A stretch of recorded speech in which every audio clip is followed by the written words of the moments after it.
বেসন, পেঁয়াজ, কাঁচা লঙ্কা, জিরা, কাঁচা জিরা আর নুন, এই কটা জিনিস দিয়েই চিলা বানানো যায়, বেসনের চিলা বানানো যায়।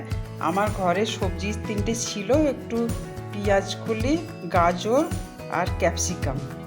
কাঁচা লঙ্কাটা তোমরা যেরকম ঝাল খাবে সেই অনুযায়ী তোমরা কাঁচা লঙ্কাটা দিও।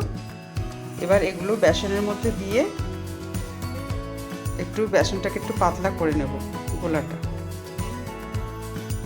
ঝালটা তোমরা তোমাদের মতন দিও।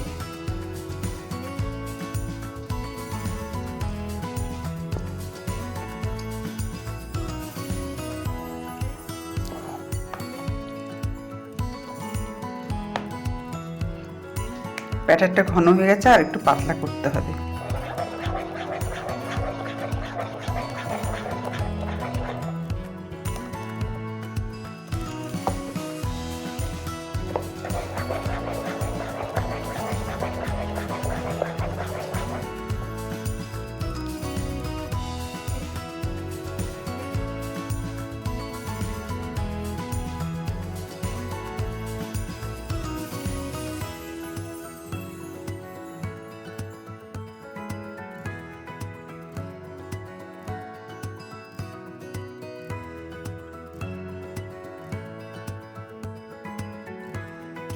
উপরটা যখনই শুকিয়ে যাবে তখনই আমি তেলটা ব্রাশ করব।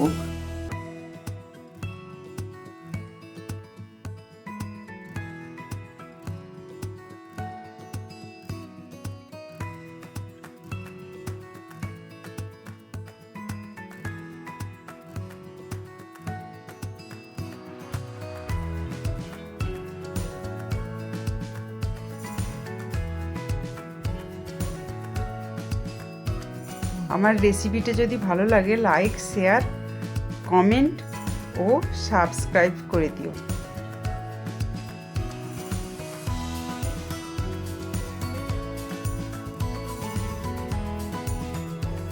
ব্যাস রেডি। ছিলাগুলো আমি ধনেপাতার চাটনি আর আচার দিয়ে সার্ভ করব। 2 কাপ বেসনে টোটাল আমার 9খানা চিলা হয়েছে।